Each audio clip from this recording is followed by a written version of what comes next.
Sa mga taong di po nakakalimot pong mag-subscribe, naniniwala po akong sila ay may natatanging busilak at may mabubuting kalooban. Saan man kayo naroon sa iba't ibang sulok ng mundo, sana kayo ay palaging malakas at malay sa sakit araw-araw. At sana po ay huwag po kayo makalimot pong tumulong sa mga taong hiniga po sa hirap ng buhay. At ito ay napakalaking kayamanan sa langit sa pagtulong sa kapwa. At hindi matutumbasan sino man. Kaya ang Diyos na po ang bahalang maggagabay at magsusukli sa iyong mga ginagawa mga kabutihan. At pakalob sa inyo ang siksik, dikdik at mga punong pagmamahal ng ating Diyos sa mga makapangyarihan sa lahat. At sa mga bagon ngayon lamang po nakatuklas ng aking YouTube channel, Liwangan ng Pangasinan, huwag na po kayo magtubiling pindutin ang subscribe, like, and share. Pakipindot na rin po ang bell icon para palagi po kayong updated sa aking mga susunod na mga video. Makakalob ko po sa inyong lahat ang aking manalalaman ng pangkamot sa spiritual at physical na karamdaman, lahat ng pangkamot ng mga orasyon. At dito po lamang po matutuklasan sa Hiwaga ng Pangasinan. Pakatandaan at pakaingatan po lamang, gamitin po lamang sa kabutihan, huwag sa kasamaan, gamitin upang makatulong sa mga taong nangangailangan, huwag pong ipagyabang. Panatiling sa puso't isipan lamang po at huwag pakalimot pong magpakumbaba sa isa't isa, magtulungan, magbigayan, hindi sa lahat magmahalan. At sana po ay huwag kayong magtubiling tumulong sa mga nangangailangan. At iyan po ang bisa po ng isa rin pong makapangyarihan na para mapandari po mga orasyon ng pagtulong sa kapwa na hindi matutumbasan sino man. At gagabayan kayo ng Diyos ang makapangyarihan sa lahat sa inyong mga ginagawa mga kabutihan. Alam nyo po, mapagpalang araw po sa inyo lahat. May bagyo po, ingat-ingat po tayo para hindi po tayo makon po sa mga aksidente. Ingat po lamang po tayo, manalangin sa Diyos ang mga kapangyarihan sa lahat na para gabayan po tayo sa ating mga lakad, sa mga pupuntan po natin, ng mga importante po. Magdasal mo muna tayo sa Ama mga kapangyarihan sa lahat bago po tayo lumakad po. Kahit isang bisis lamang po na Ama namin po, tapos iipon nyo sa dibdib po ninyo para gabayan po tayo ng ating Diyos ang makapangyarihan sa ating mga lakad. At sana po ay manood kayo sa aking ginawang YouTube channel, Liwangan ng Pangasinan, at pakipollow na rin po ang Facebook page ko po, Liwangan ng Pangasinan, at tatanungin ko po napakalaking utang loob sa inyo na. Ibabagi ko po lahat ang aking mga nalalaman po dito sa Liwangan ng Pangasinan. Ipakakal ko po sa inyo lahat aking manalalaman na ituturo ko po sa inyo para makapag-aral po kayo manggamot sa pang-araw-araw po pangailangan. Sa mga taos-pusong naniniwala po sa akin po, maraming salamat po. Kahit di po kayo nakikita o nakukan, maraming salamat po sa inyo. Diyos na po ang balang gagabay po sa inyo lahat. Ang isi-share ko po ngayon po sa inyong lahat po ay ito po ay napakabisa po na pag nagdadasal po kayo, isalin nyo po ito kasi ito po ay napakabisa po ito na pampaandar po, pampaandar ng mga gagamitin po nating orasyon. Napaka-importante po ito. Ito po yung ginagamit ko kaya i-share ko po sa inyo. Na-share ko na po ito kasi may nag-request po. I-share ko po lang naman ulit po. Ito yung napakabisa po na ginagamit ko bago ko po manggamot po at bago po ko mag-usal po ng orasyon po ay inuusal ko po ito bago ko po isunod po yung gagamitin ko pong orasyon. Ito po ay sinag na liwanag po sa anyong ulo hanggang sa talampakan hanggang sa mga kamay po. Ito yung napaka-importante po. Dapat po ito ay maisaulo po ninyo lagi sa araw-araw. Isama nyo po sa pagdebosyon nyo. Kung nagdidebosyon po kayo, napaka-importante po ito. Pampakan po ng lahat po ng kapangyarihan po ito na pampaliwanag. Hindi po kayo basta-basta malalapitan po ng mga masasamang espiritu, mangkukulam. Basta may kapangyarihan po kayo itong pangpaandar po ng mga orasyon na pampasinag ng liwanag sa mga kamay po. Bago nyo gamitin po orasyon ay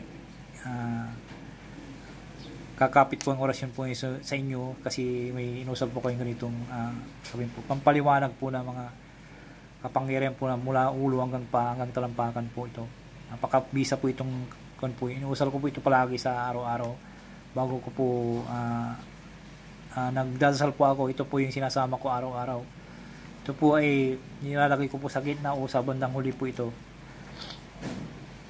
Dapat po ay pakaingatan po ninyo at isaulo po ninyo sa mga baguhan po na gusto po mag-aral. Narito na ang ikukuhan ko po sa inyo para may kapangyarihan po kayo magpaandar ng mga orasyon at liliwanag po yung buong katauhan po ninyo mula ulo hanggang kamay hanggang paa po. Ito po ini po sa dibdib po 3 beses po. Bago po uusalin po ito ay kung nagdidibusyon na po kayo, nagdasal na po kayo, kahit na isunod nyo na pong wala, hindi na po ay magdarasal. Pero kung ngayon po lamang kayo nakatuklas ang aking YouTube channel yung kasi Pangasinan na ngayon lang po mapagkuhan po.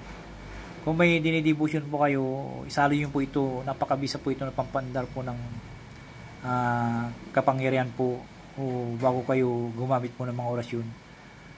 Pampandar po ng mga orasyon to, napakabisa po ito. Sana po ay magpursige po kayo mag-aral,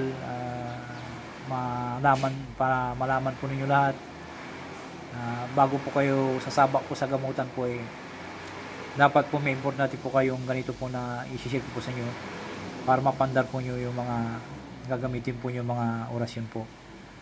At pasensya na po kayo kung may narinig po kayo na pasensya po kayo kasi maingay po talaga sa kapitbahay. Sana po ay magustuhan po nyo itong aking babagi. Naibahagi ko na po ito kaso may nag-request po na ibabagi ko naman po, pinapaulit po kasi hindi niya po naaabutan po. Pero ito po ay kahit na ulit-ulitin mong ibahagi po ito, inapakabisa po ito na aking ginagamit po sa panggamutan po. At pampandar ng orasyon talaga ito. Ito yung inusal po sa araw-araw po. Usalin nyo po na pang araw-araw para at isama nyo po sa devotion para malakas po ang yung kapangyarihan po sa mula ulo hanggang paa. Ito po yung nasisinag po yung mga masamang espiritu makukulang pag ito kumapit po sa inyo. Kinatatakutan lahat po ito. Narito po ang orasyon po.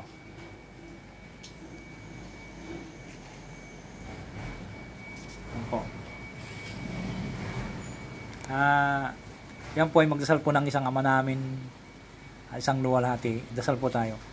Ama naming nasa langit, sambahin ang pangalan mo, ikaw naman manghari sa amin.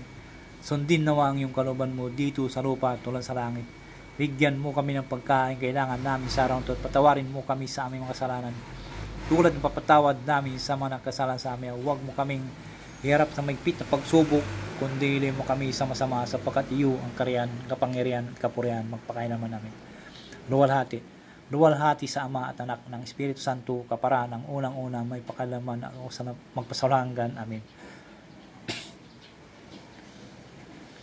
At isunod po yung 3 beses po ito at kayo po sa dibdib ng 3 beses po. Dapat po ay maisaulo po ninyo ito. Narito po ang orasyon po. Matama kami tamikam matum luam abisumi indig mo omo iglasumi unipam ukhahi adra igusum iruk ubub yutron isdae. Matama kami tamikam matum luam abisumi indig mo omo iglasumi unipam ukhahi adra igusum iruk ubub yutron isdae. Matama kami tamikam matum luam abisumi indig mo omo iglasumi unipam ukhahi adra igusum irok ubub yutron isdae. Tapos kunyo po sunod po yung susi po amhuman abjubami at ipo sa dibdib po ng 3 beses po. Dapat po ito ay maisaulo po ninyo at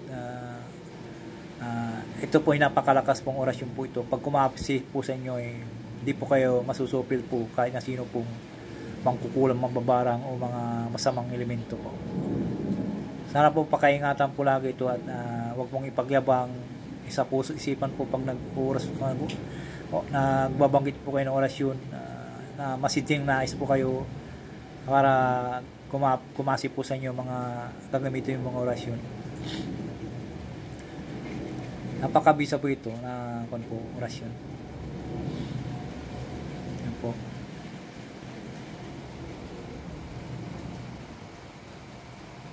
Yan po.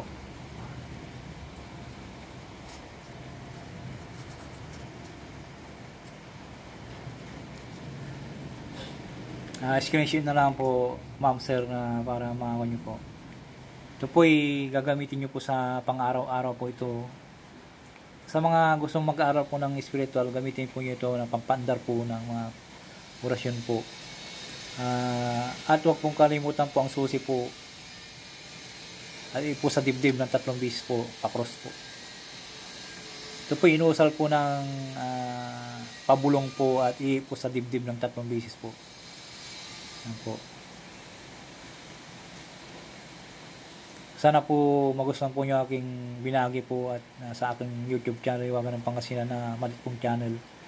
Sana po huwag po kayo makalimot pong mag-subscribe, mag-like and share. Tatanungin ko pong napakalaking utang na loob sa inyong lahat. Alam ko na may busilak po kayong kalooban. Salamat po sa inyong panunod po. Maraming salamat po. God bless po sa inyo lahat.